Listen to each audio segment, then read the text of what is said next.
recite Pastor's memory verse. Isaiah 53 verses 1 to 13. Though I wait. For who hath believed the report, and to whom is the arm of the Lord revealed? For he shall grow up before him as a tender plant, and as a root out of a dry ground. He hath no form nor comeliness, and when we shall see him, there is no beauty that we should desire him. He was despised and rejected of men, a man of sorrows and acquainted with grief, and we hid as it were our faces from him. He was despised, and we esteemed him not. Surely he hath borne our griefs and carried our sorrows. Yet we did esteem him stricken, smitten of God, and afflicted. He was,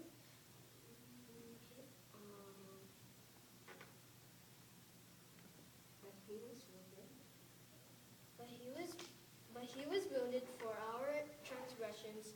He was bruised for our iniquities, and the chastisement of our peace was upon him. And with his stripes we are healed. All we like sheep have gone astray. We have turned every one to his own way, and the Lord hath laid on him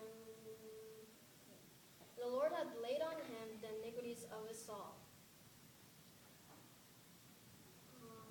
He was oppressed and he was afflicted, yet he openeth not his mouth. For he was brought as a lamb into a slaughter, and as a sheep unto shearers is dumb, so he openeth not his mouth. And he was taken from prison and from judgment, and who shall declare his generation?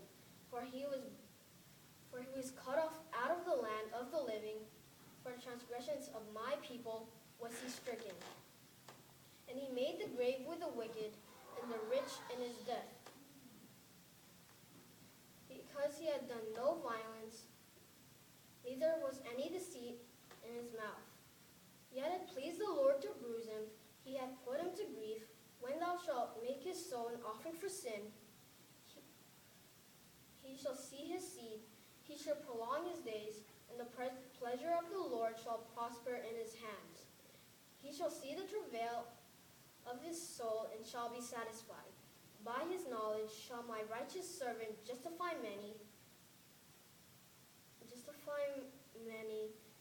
for he bare their iniquities.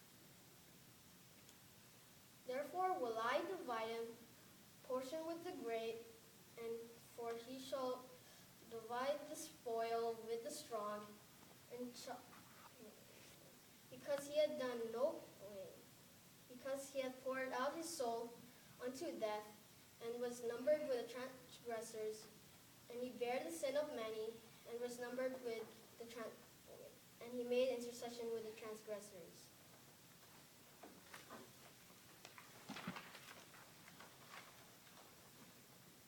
Matthew chapter 6 verses 19 to 24. Lay not up for yourselves treasures upon earth, where moth and rust doth corrupt, and where thieves break through and steal. But lay up for yourselves treasures in heaven, where neither moth nor rust doth corrupt, and where thieves do not break through nor steal. For where your treasure is, there will your heart be also. The light of the body is the eye. If therefore thine eye be single, thy whole body shall be full of light. But if thine eye be evil, thy whole body shall be full of darkness. Therefore the light that is in thee be darkness. How great is that darkness! No man can serve two masters, for either he will hate the one and love the other, or else he will hold to the one and despise the other. Ye cannot serve God and mammon.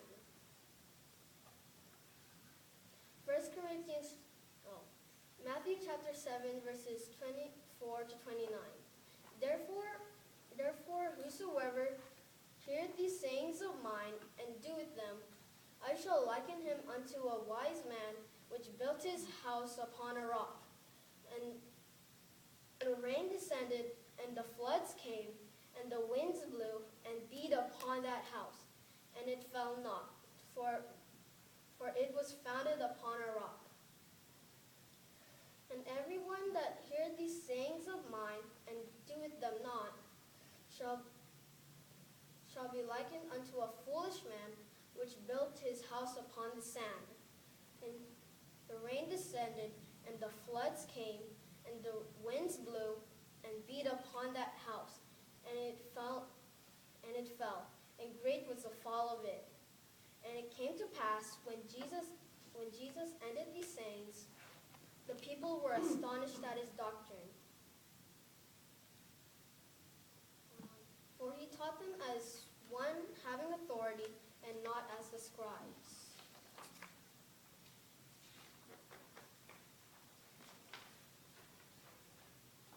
First Corinthians chapter 13, verses 1 to 13. Though I speak with the tongues of men and of angels, and have not charity, I am become as sounding brass or a tinkling cymbal. And though I have the gift of prophecy, and understand all mysteries and all knowledge, and though I have all faith so that I could remove mountains, and have not charity, I am nothing. And though I bestow all my goods to feed the poor, and though I give my body to be burned, and have not charity, it profiteth me nothing. Charity suffereth long, and is kind. Charity envieth not. Charity vaunteth not itself, is not puffed up, doth not behave itself unseemly, seeketh not her own, is not easily provoked, thinketh no evil. Rejoiceth not in iniquity, but rejoiceth in the truth. Beareth all things, believeth all things, hopeth all things, endureth all things. Charity never faileth, but whether there be prophecies, they shall fail. Whether there be tongues, they shall cease. Whether there be knowledge, it shall vanish away. For we know in part, and we prophesy in part. But when that which is perfect is come, then that which is in part shall be done away. When I was a child, I spake as a child. I understood as a child. I thought as a child. But when I became a man, I put away childish things. For now we see through a glass darkly, but then face to face. Now I know in part, but then shall I know, even as also I am known.